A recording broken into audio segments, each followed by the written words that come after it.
प्रधानमंत्री नरेंद्र मोदी पर 6 साल की बैन लगाने वाली याचिका पर कल दिल्ली हाई कोर्ट में सुनवाई हुई और कोर्ट ने ऐसा फैसला सुना दिया कि कुछ लोगों के पैरों तले जमीन ही खिसक गई है।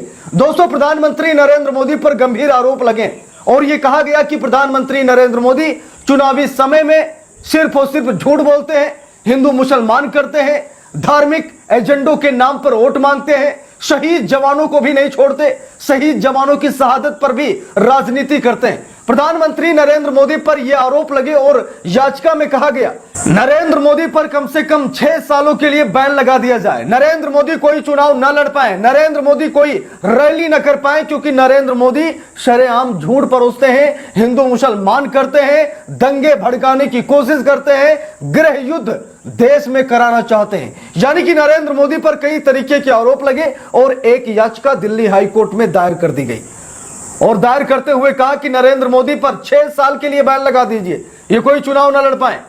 दोस्तों, दिल्ली हाई कोर्ट ने इस पूरे मामले पर सुनवाई करी और सुनवाई में क्या खबर सामने आई है, क्या फैसला सामने आया है, मैं आप सभी लोगों को दिखाना चाहता हूं। जरा देखिए जागरण ने क्या छापा है। लिखा है लोकसभा चुनाव में पीएम मोदी को 6 साल के लिए आयोग ठहराने की मांग। दिल्ली हाई कोर्ट ने याचिका पर क्या कहा, इसको लेकर अभी हम बात करते हैं। यानी कि एक याचिका दायर की गई, कहा गया कि पीएम मोदी को 6 साल के लिए आयोग ठहरा दिया जाए। नरेंद्र मोदी में कोई योग्यता नहीं है, नरेंद्र मोदी को आयोग ठहरा दिया जाए, वो कोई चुनाव न लड़ पाए, क्योंकि वो सिर्फ और सिर्फ धर्म के नाम पर, धार्मिक एजेंडों के नाम पर वोट मांगते हैं। दोस्तों, यहां पर देखिए क्या लिखा है। दिल्ली हाई कोर्ट ने सोमवार को प्रधानमंत्री नरेंद्र मोदी को लोकसभा चुनाव में आयोग ठहराने का भारतीय निर्वाचन आयोग यानी इलेक्शन कमीशन ऑफ इंडिया को निर्देश देने की मांग करने वाली याचिका को खारिज कर दिया गया है। याचिका में आरोप लगाया गया कि पीएम मोदी लोकसभा चुनाव में भाजपा के लिए धार्मिक देवताओं और पूजा स्थलों के नाम पर वोट मांग रहे हैं। पीठ ने कहा कि यह याचिका जो है पूरी तरीके से गलत है। यहां पर दिल्ली हाई कोर्ट ने कहा कि यह याचिका पूरी तरीके से गलत है, इस याचिका के कोई सबूत नहीं मिलते हैं, और अगर सबूतों की बात की जाए तो शायद मुझे बताने की जरूरत नहीं है। अभी हाल ही में प्रधानमंत्री नरेंद्र मोदी ने ANI को एक इंटरव्यू दिया था, जिसमें उन्होंने राम मंदिर का जिक्र किया। शरेआम भरे मंच से नरेंद्र मोदी अपनी रैलियों में मुसलमानों को टारगेट कर रहे हैं, उन्हें घुसपैठिया बता रहे हैं, और सबसे बड़ी बात यह है कि झूठ बोल रहे हैं।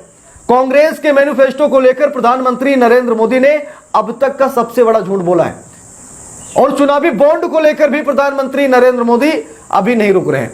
यानी कि जिस चुनावी बॉन्ड को सुप्रीम कोर्ट ने बाकायदा chief justice of India DY Chandrachud ने असंवैधानिक करार दिया, गलत करार दिया, उस चुनावी बॉन्ड को लेकर प्रधानमंत्री नरेंद्र मोदी का बयान आता है कि चुनावी बॉन्ड लाने के बाद बड़ा फायदा हुआ है, और जो मनी ट्रेल हो रहा था उस मनी ट्रेल का पर्दाफाश हुआ है, मनी ट्रेल नहीं हो पाया।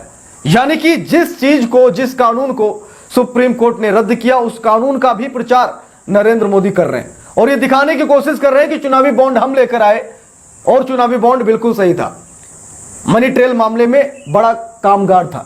लेकिन यहां पर सुप्रीम कोर्ट की भी धज्जियां प्रधानमंत्री नरेंद्र मोदी ने उड़ाई, और आप लोगों को पता है कि राम के नाम पर, और सिर्फ नरेंद्र मोदी नहीं बल्कि बीजेपी का हर कैंडिडेट, हर प्रत्याशी राम के नाम पर वोट मांग रहा है, हिंदू मुसलमान के नाम पर वोट मांग रहा है।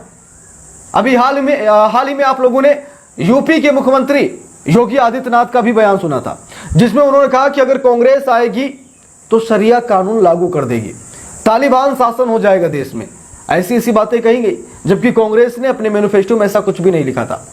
तो यह बड़ी खबर थी। प्रधानमंत्री नरेंद्र मोदी को 6 साल के लिए अयोग्य ठहराने वाली याचिका को दिल्ली हाई कोर्ट ने खारिज कर दिया। दिल्ली हाई कोर्ट ने कहा कि यह गलत है और इसके कोई सबूत भी नहीं है, इसीलिए हम इस याचिका को खारिज करते हैं। बाकी आप लोगों की क्या राय है, कमेंट करके जरूर बताइए।